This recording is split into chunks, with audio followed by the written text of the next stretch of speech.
Fala galerinha do Aprimorando, tudo bem? Professor Lucas aqui. Nesse vídeo rapidinho nós vamos falar sobre a isomeria. A isomeria ocorre quando eu verifico diferentes aspectos estruturais para compostos de mesma fórmula molecular, como exemplificado aqui nessa imagem, onde nós observamos a estrutura do álcool etílico e a estrutura do éter dimetílico.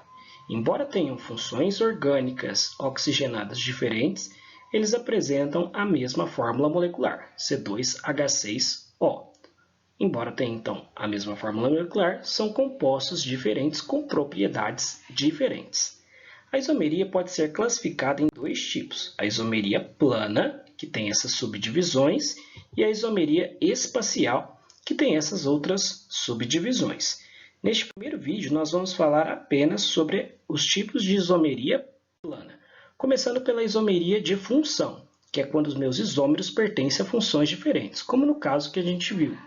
Aqui nós temos o C2H6O, que eu posso ter a estrutura de um álcool e posso ter aqui também de um éter. Para essa fórmula C3H6O, nós podemos ter a estrutura de um aldeído e também podemos ter a estrutura dessa cetona. E para esta fórmula molecular, podemos observar a estrutura de um ácido carboxílico e de um éster. Então, o que mudou aí de uma para outra foi a função. Seguindo aqui a isomeria de cadeia, ou também chamada de núcleo ou constitucional, os isômeros irão pertencer à mesma função, mas apresentarão tipos de cadeias diferentes.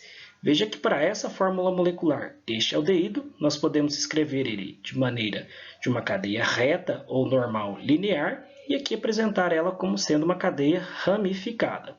Aqui para este hidrocarboneto, nós podemos ter um alqueno de cadeia aberta ou então um ciclano de cadeia fechada, todos com a mesma fórmula molecular.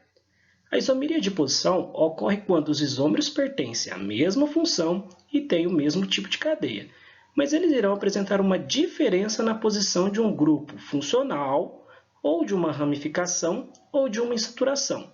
Veja aqui para o caso dessa fórmula molecular C3H8O. Podemos representar essa fórmula como um álcool, com a posição do oxigênio neste carbono, da hidroxila neste carbono 1, ou na posição do carbono 2, aqui num álcool isopropílico. E para este hidrocarboneto, para este alquino de fórmula C4H6, podemos ter a posição da insaturação aqui entre o carbono 1 e 2 e aqui entre o carbono 2 e 3. Essa, então, é a isomeria de posição. A isomeria de compensação, ou também chamada de metameria, os isômeros irão pertencer à mesma função, ter o mesmo tipo de cadeia, mas apresentarão uma posição diferente para o heteroátomo.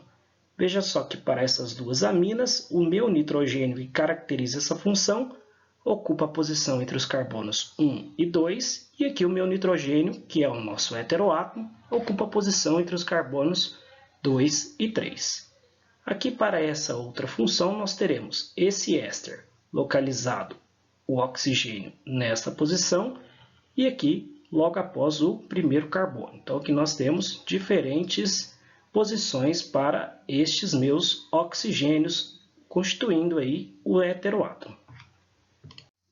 Na isomeria dinâmica ou tautomeria, vai ser um caso onde sempre os compostos serão representados aqui por essa seta de equilíbrio. Isso porque as duas formas elas podem ou não coexistir. De maneira que, nesses dois casos representados, nós temos aqui o equilíbrio aldoenólico e aqui o equilíbrio cetoenólico, onde por uma deslocalização dessa ligação π da dupla ligação, nós poderemos ter tanto a forma de um aldeído para este composto, quanto para a forma de um enol. E aqui nós podemos ter a forma deste composto na função cetona ou também na função enol. Então, essa forma sempre vai ser representada aqui pela existência da setinha de equilíbrio.